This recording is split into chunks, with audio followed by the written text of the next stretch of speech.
जय बोलो देवादिदेव 1008 श्री भगवान महावीर स्वामी की, अहिंसा परमो धर्म की, परम पूज्य आचार्य गुरुवर श्री विद्यासागर जी महाराज की, परम पूज्य गुरु प्रमाण सागर जी महाराज की। तुम सम मैं समता धरूं,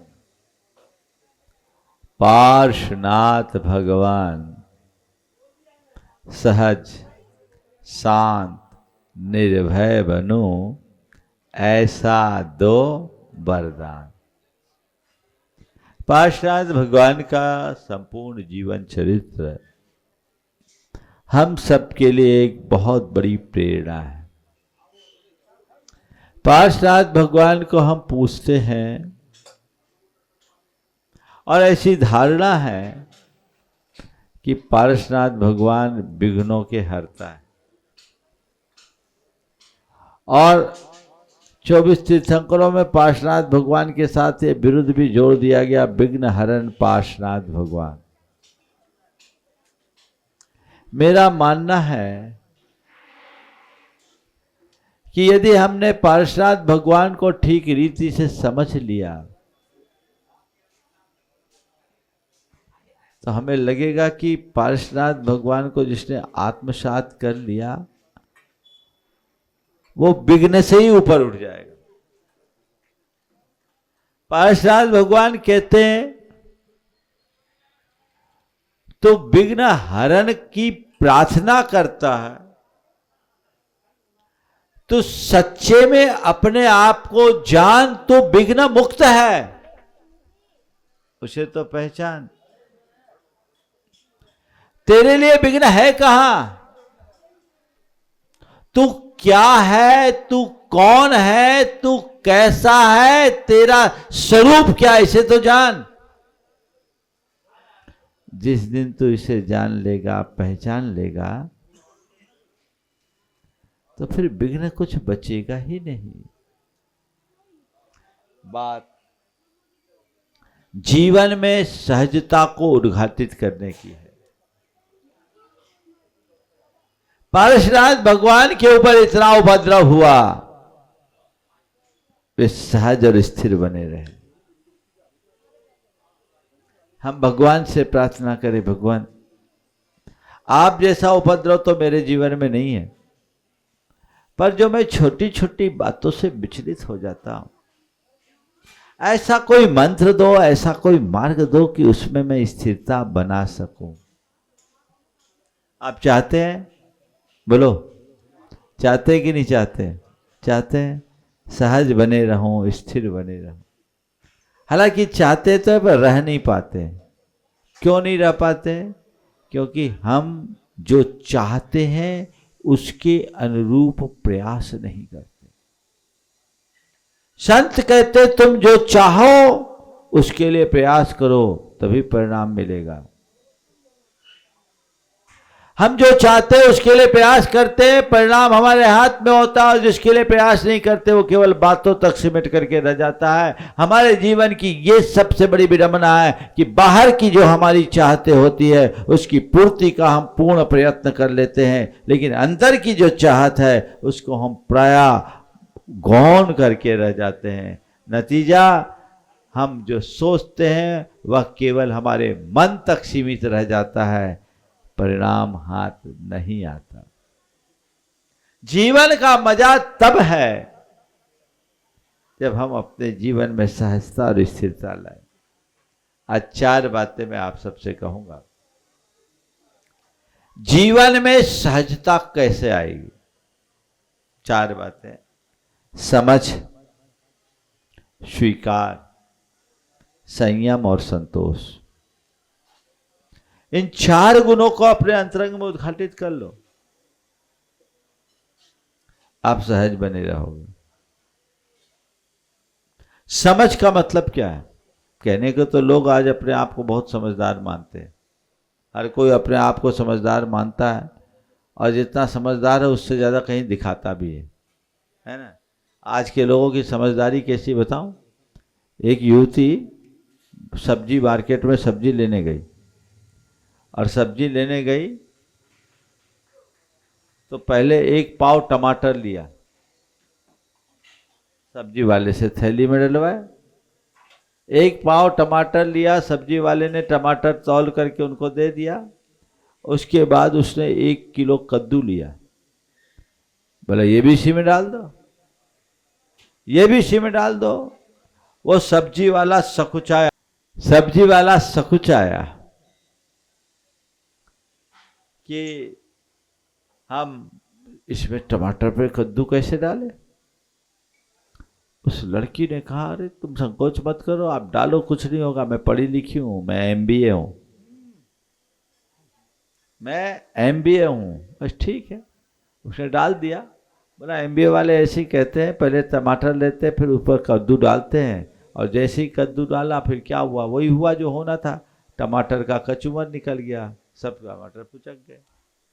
ये इस तरह की जो समझदारी है ना, कभी कभी बहुत भयानक बन जाती है। संत कहते जीवन को समझिए, जीवन की व्यवस्था को समझिए, जीवन का विज्ञान जानिए। बोलिए, जहां हम चीजों को समझ लेते हैं वहां हम बहुत सहज होते हैं, और जहां हम चीजों को नहीं समझ पाते वहां हमको बहुत तकलीफ होती है। अभी आप सब लोग यहां आराम से बैठे हैं, जमीन पे ही बैठे हैं ना, आपको कोई तकलीफ हो रही है? क्यों? आपने ये बात समझ रखा है कि ये यहाँ का सिस्टम है। गुरु के पास जब बैठा जाता है तो ये सब चीजें नहीं होती, ये यहाँ का सिस्टम है, इसको आप समझते हैं इसलिए आप बैठ गए। और जिसको इसके सिस्टम का पता नहीं वो क्या स्वीकार करेगा इसको? बहुत सारी ऐसी चीजें होती है जो मन के विरुद्ध होती है, लेकिन फिर भी अगर आप उसके सिस्टम को समझ लेते हैं तो आप उसे आराम से स्वीकार करते हैं, चलो ये ठीक है, वहां आप बिल्कुल सहज बने रहते हैं।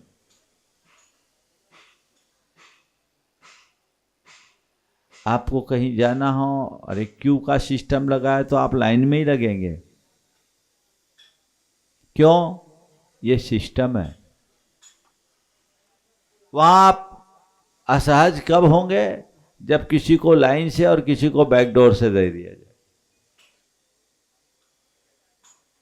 ऐसे जीवन में जो भी घट रहा है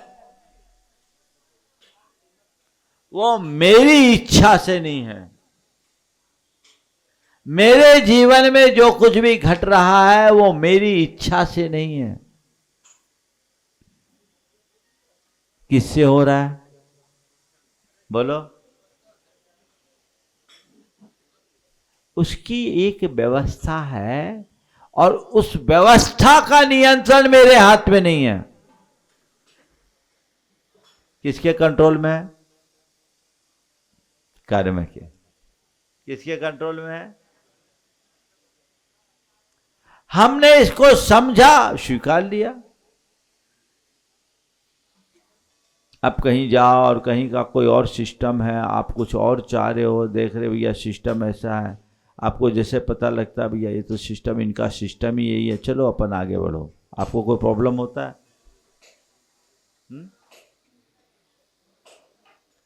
जब आप सिस्टम को समझते हैं, जानते हैं, तो वो तुरंत स्वीकार हो जाता है, और जब चीजें स्वीकार हो जाती है तो जीवन में सहजता आ जाती है।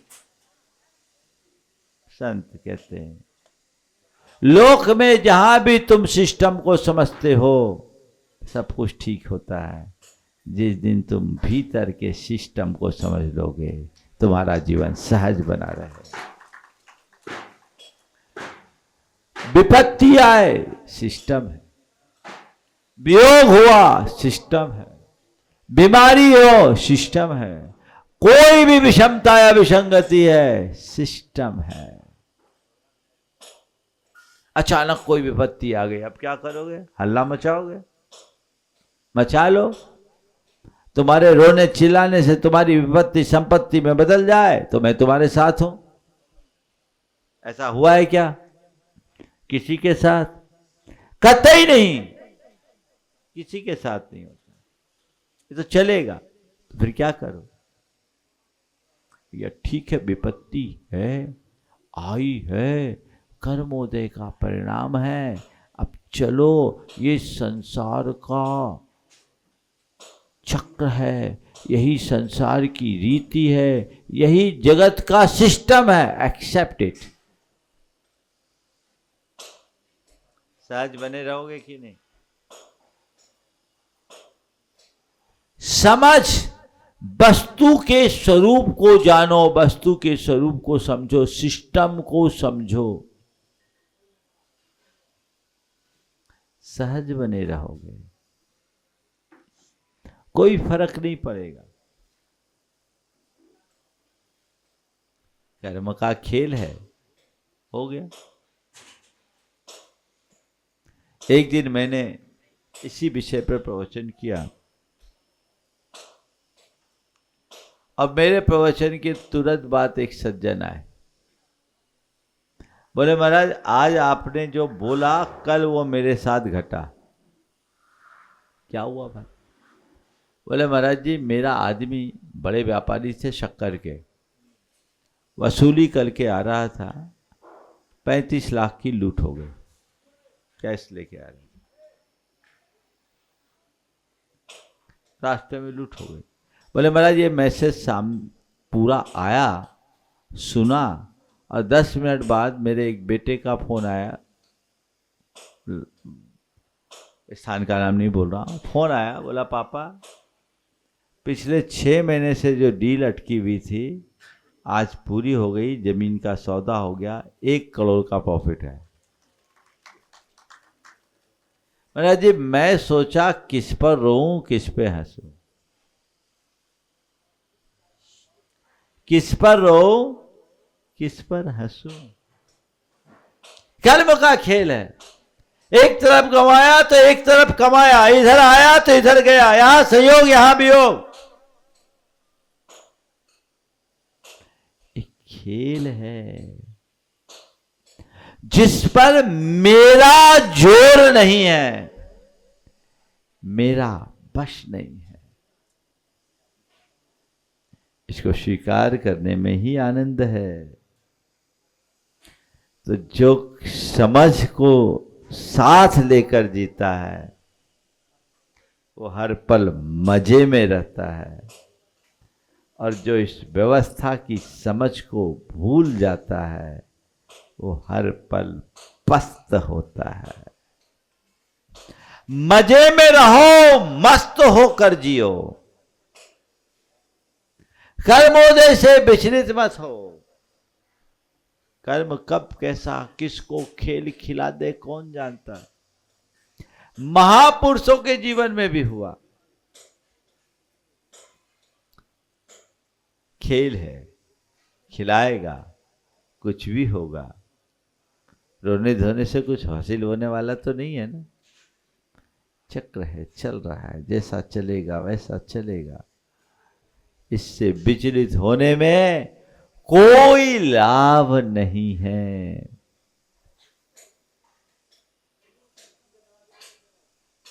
मेरे संपर्क में एक सज्जन,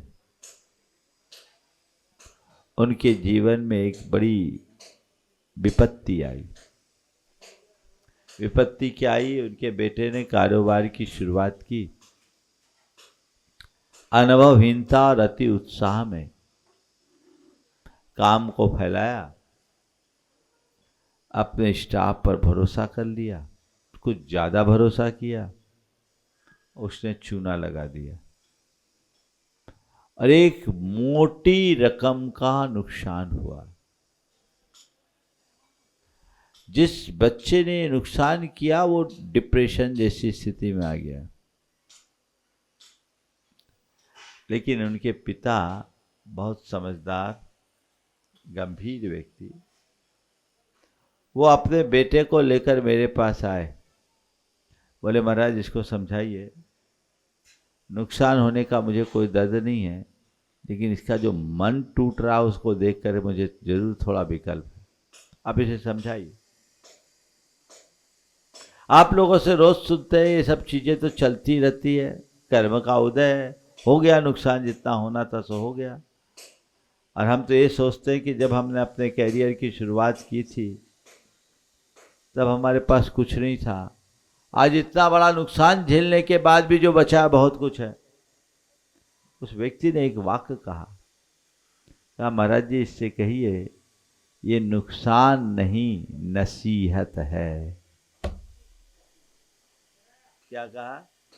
ये नुकसान नहीं नसीहत है, और ये पार्ट ऑफ बिजनेस है। अगर बिजनेस में थोड़े बहुत झटके नहीं खाए तो हम सीख नहीं लेंगे।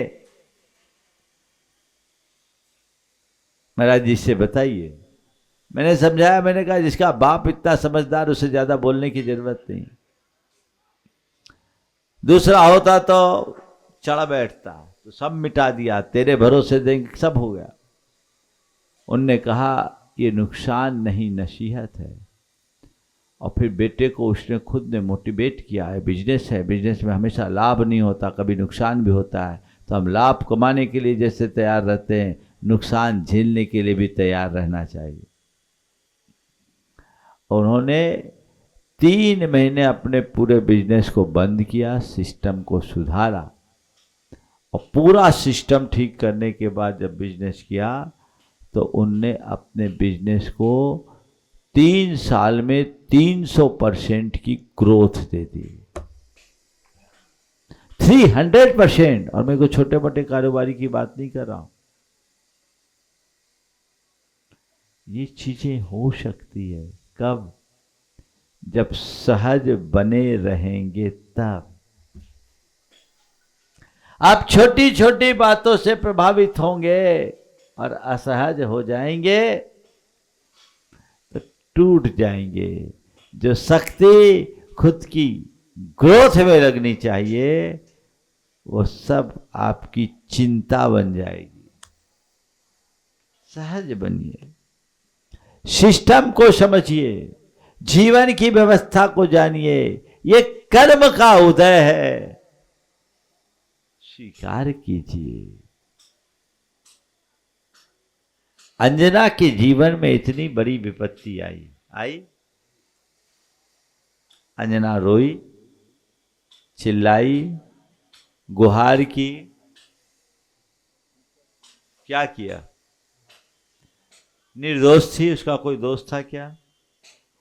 नहीं। निर्दोष के बाद भी उसे पति के घर से निकाला गया। सोची चलो पिता के घर चलो, पिता का द्वार भी बंद हो गया। अब क्या किया अंजना? चलो, कर्म का उदय है, कर्म कुछ और खेल खिलाना चाहता है, देखते हैं। निकल गई भयानक जंगल में, ऐसे भयानक जंगल में जहां सूरज की किरणें भी जमीन पर ना पड़ती हो। पेट में तद्भव मोक्षगामी कामदेव है। कर्म का खेल देखो कैसा है। इतना महान पुण्य पुरुष कामदेव तद्भव मोक्षगामी, वो मां के पेट में आया और विपत्ति साथ लाया।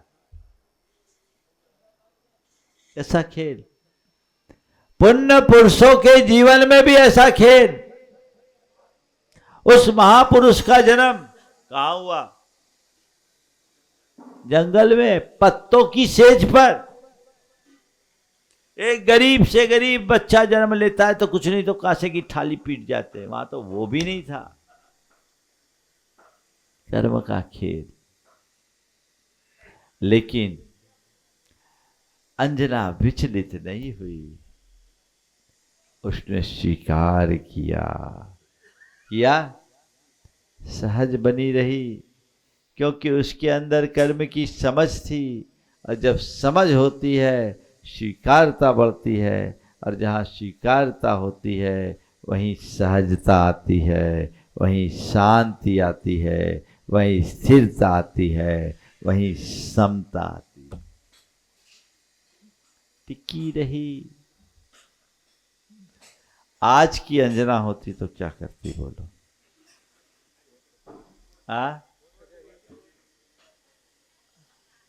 सबसे पहले कोई वकील से कंसल्ट करते, है ना?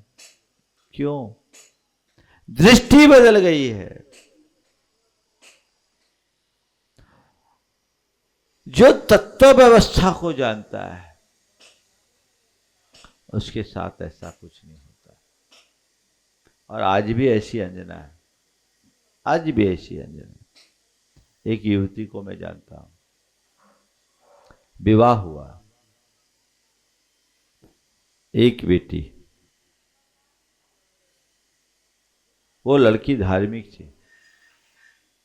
पति को धार्मिकता से थोड़ी तकलीफ होने लगी और वो अपनी पत्नी को तरह तरह से प्रताड़ित करना शुरू कर दिया। उसने कहा, देखिए, अगर मेरी धार्मिकता से आपको तकलीफ है तो मैं अपनी ओर से आपको सहमति देती हूं, आप किसी और के साथ भी रह लो, मुझे जैसे हूं मुझे रहने दो, मैं सब छोड़ सकती हूं, अपना धर्म नहीं छोड़ सकती। आपसे रिक्वेस्ट है, आप किसी और के साथ भी रहो तो मेरी सम्मति रहेगी, लेकिन आप मेरे धर्म के क्षेत्र में मुझे मत छोड़ रोको, और मेरे जीवन में अब कोई दूसरा पति नहीं होगा।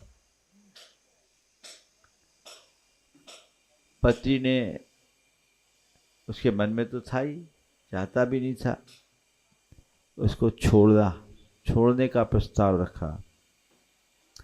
और प्रस्ताव रखने के साथ साथ कुछ लोगों ने ज्ञान दिया कि मोटी रकम दो। बड़ा परिवार था, एलिमनी और अन्य चीज़ों के नाम पर। लड़के ने अपने तरफ से ऑफर भी किया, लड़की ने ठुकरा दिया।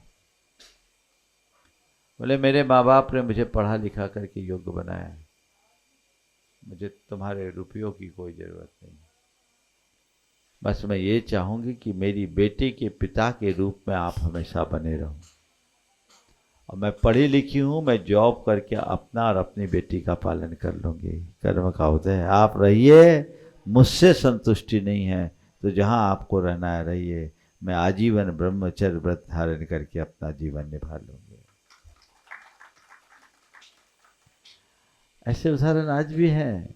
बहुतों ने उससे कहा, तू पागल है। बोले, रुपयों का करूँगी क्या मैं?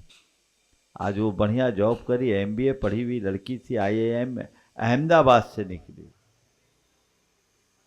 अपने पैरों पर खड़ी है और अपना जीवन अच्छे से चला रही।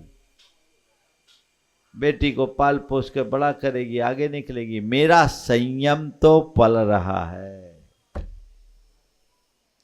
हालांकि मैं उसके पति के इस कृत्य से कभी सहमत नहीं हूं, ऐसा होना ही नहीं चाहिए। हमारी संस्कृति में तलाक तो कलंक है। दो ही रास्ता है, विवाह या वैराग, बीच का कोई रास्ता नहीं। लेकिन आजकल ये चीजें आम होने लगी। ऐसी स्थितियां निर्मित ना हो, ऐसा वातावरण बनाना चाहिए। पर जीवन में कभी ऐसे कोई झटके आ जाए तो उसमें स्थिरता रखनी चाहिए। असहज मत होइए, उससे जो आपकी प्रतिक्रियाएं होती है वो आपको अंदर से कमजोर बनाती है। ये दृष्टिकोण हमेशा होना चाहिए, सहज और स्वीकार। गुरुदेव का एक हाइकू है,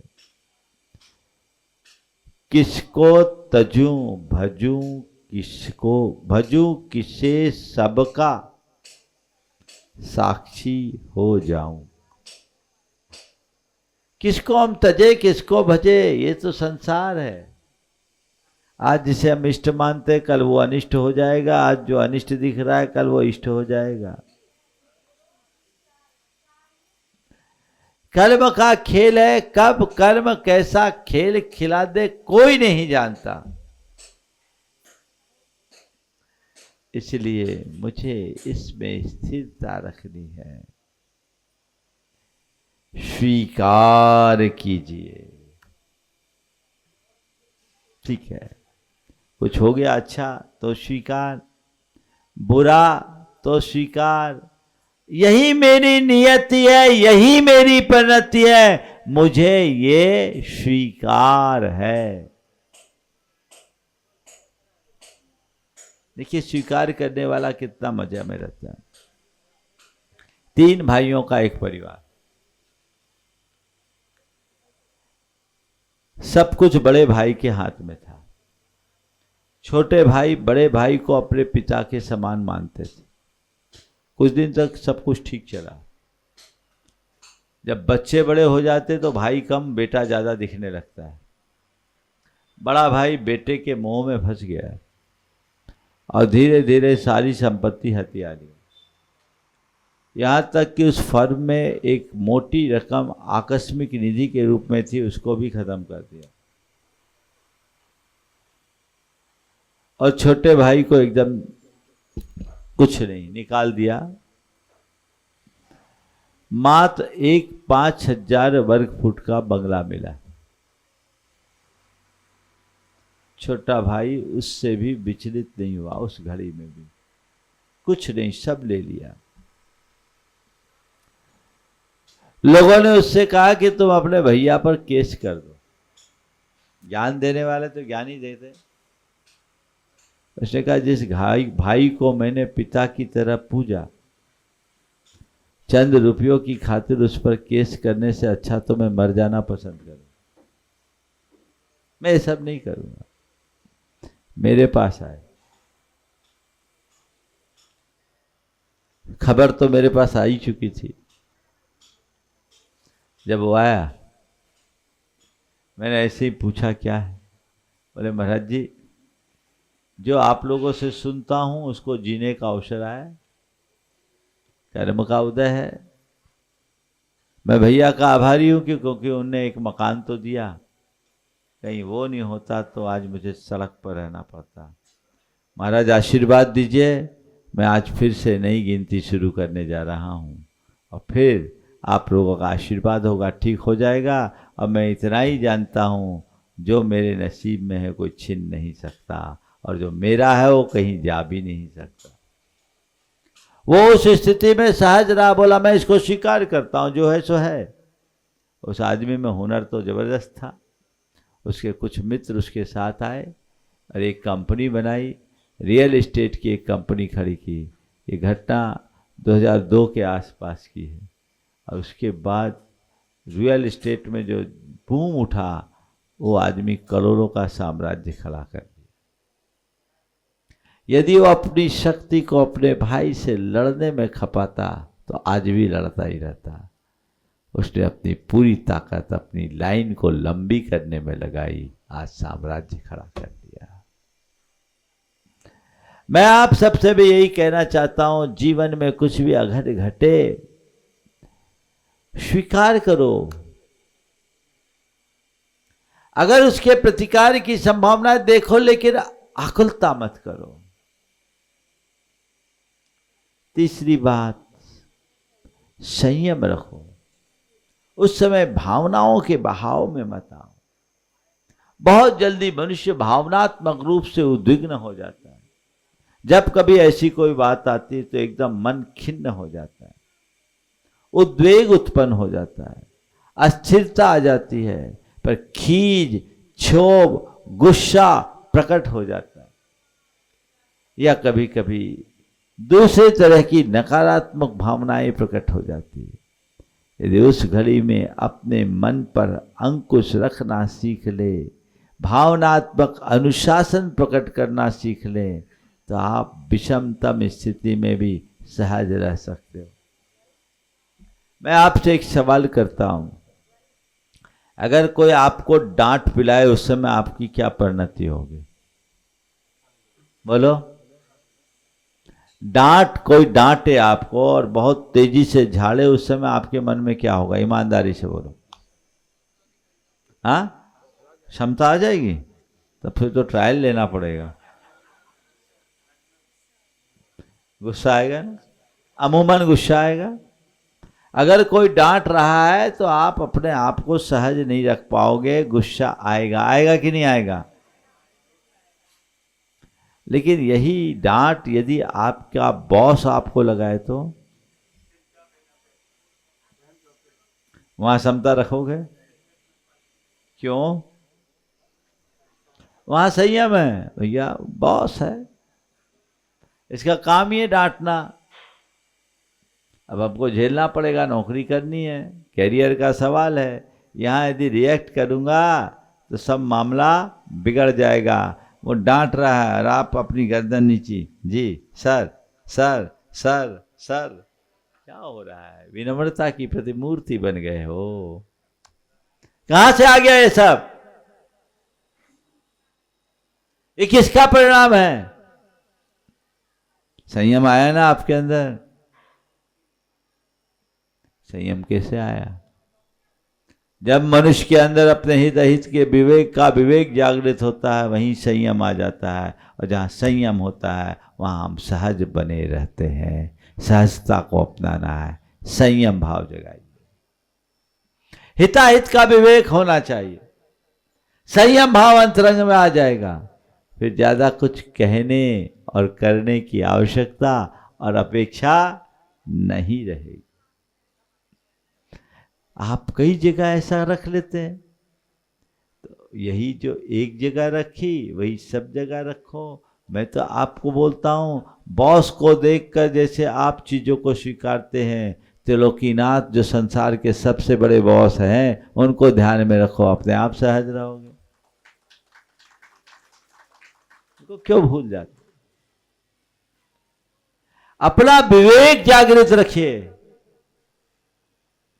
स्वीकारता का भाव आएगा, संयम रखोगे, जीवन आगे बढ़ेगा।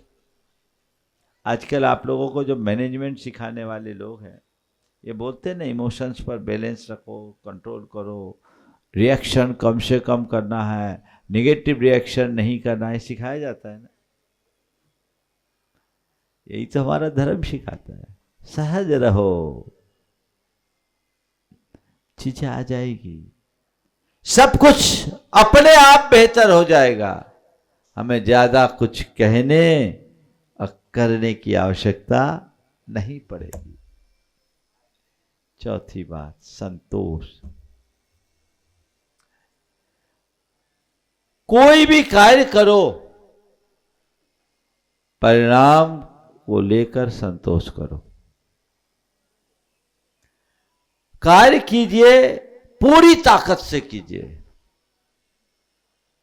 परिणाम अनुकूल आ भी सकता है और कई बार परिणाम नहीं भी आता है।